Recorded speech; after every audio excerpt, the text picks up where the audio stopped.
मैंने जैसे आपसे कहा था कि हम काफ़ी सारे टॉपिक्स कवर करने वाले हैं हमारे पॉडकास्ट के अंदर या हमारे यूट्यूब चैनल पे यूट्यूब वीडियोस में। तो आज का जो टॉपिक मैं स्टार्ट करने वाला हूँ that is called as journey of fitted. To understand the journey of fitted, ये बहुत ज़्यादा इंपॉर्टेंट है समझना कि इसके पीछे बैक स्टोरी क्या थी। So let me take you a little back in the past and tell you कि what exactly happened after I left FT. तो फिटनेस स्टॉक छोड़ने के बाद मैं लाइक बिकॉज अब मैं वहाँ पर कुछ 5 साढ़े 5 साल से था, मेरा फर्स्ट थॉट ये था कि मुझे फ्रीलांसिंग में जाना है and I will go into freelancing and take my own responsibility a little bit, want to explore more in the industry, go into various gyms, various cities, देखना है कि how many people know me exactly as a fitness coach, मेरे content को लेकर लोग कितना मुझसे questions पूछना चाहते हैं, कितने लोग सिर्फ मुझसे ट्रेन करना चाहते हैं। सो ऐसे काफ़ी सारे जम्बलिंग सी चीज़ें चल रही थी मेरे दिमाग में। तो that is why I went in to freelancing zone and I started doing it. तो मेरे कुछ काफ़ी सारे स्टार्टिंग के क्लाइंट्स तो वो लोग थे who already wanted to train with me, but because I was in a company they couldn't train with me because in the company my slots were not available for everyone. तो starting के कुछ I guess 3 से 4 महीने all the slots were completely full. उसके बाद में I got the opportunity to train R C P sir उस time में, who used to live way away from, like it was completely out of Pune only in short, but I was very happy that these connections are coming up into the place. और ऐसे करके पहले कुछ 3 से 4 महीने गए after living F T and me coming in to freelancing.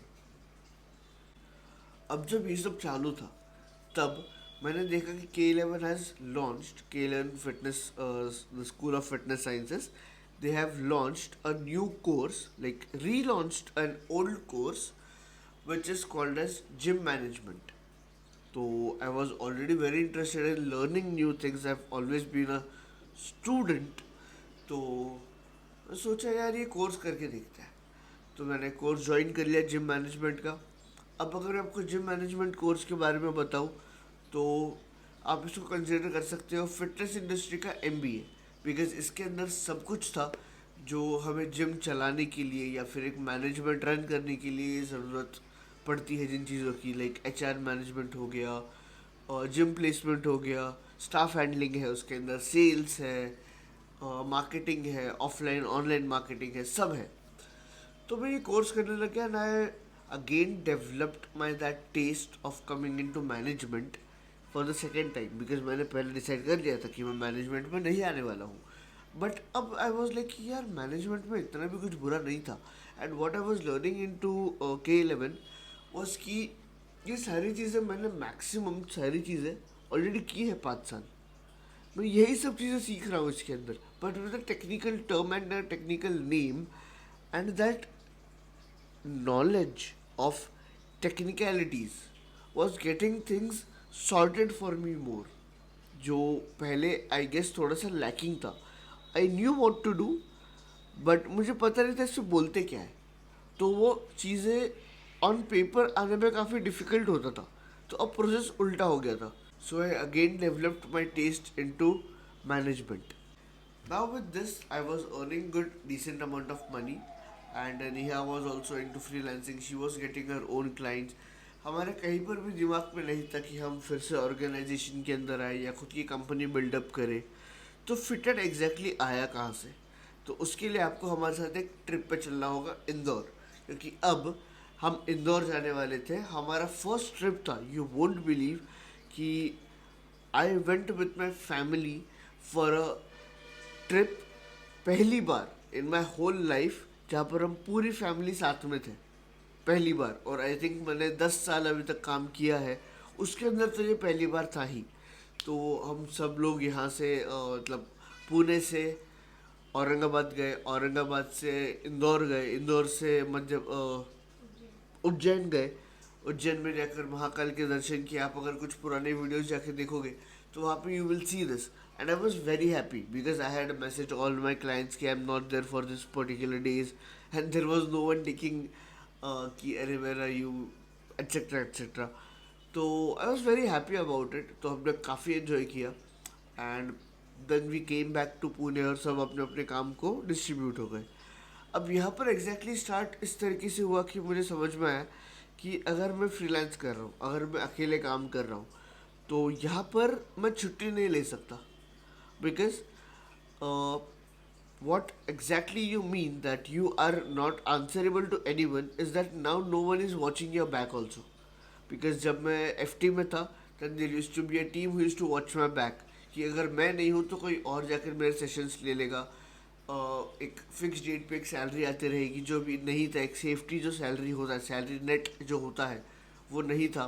उसी बीच में हमने भयंकर शॉपिंग भी की, तो जो थोड़े बहुत सेविंग्स हम कर पा रहे थे, हम वो भी उड़ा के बैठे थे. ये कम्प्लीटली रॉ है, कम्प्लीटली टू द पॉइंट है, जैसे था वैसे हुआ. That is what I am telling you. तो वापस आने के बाद मैं लाइक कि ठीक है, अपने क्लाइंट्स तो है अपने पास सारे, I just need a month और so and I be back on track. But आप जब फ्रीलांस में ये चीज़ करते हो, तो यू हैव टू अंडरस्टैंड कि अब हर एक चीज़ 2-2 हफ्ते आगे बढ़ चुकी है. जो क्लाइंट अब रिन्यू करने वाले थे, वो क्लाइंट अब 2 हफ्ते बाद रिन्यू करेंगे. ठीक है, आने तो वाले थे, बट अब होने लग गया ऐसा कि आज हमें फंड्स की ज़रूरत है, अब ये पैसे आने वाले 2 हफ्ते बाद, तो पैसा तो यहीं पे है, फंड्स तो यही है, बट अब साइकिल उल्टा हो गया था, बिकॉज हमारे 2 हफ्ते के गैप की वजह से. देन मैं और नेहा सोचने लग गई कि यार, अब हर महीने अगर इसी तरीके से होते रहा तो ये तो काफ़ी डिफिकल्ट सिचुएशन है. बिकॉज देन इट इज़ कि I stop working, I stop earning. तो what is that one thing which can keep us growing and keep us working also, and we can enjoy also at the same time? Now here comes the tricky part, कि my original zeal or my natural calling of being a manager, a team management person, and the knowledge of a personal trainer, the experience of a personal trainer, the experience of handling a team of around 40 to 50 coaches at a time, and this new course, and the small spark that I've got after the Indore trip was all taking me towards back into management. But मेरा पहला thought was not fitted. My first thought was gym management. Company के बारे में तो मैंने अब भी नहीं सोचा था. And then something really interesting happened.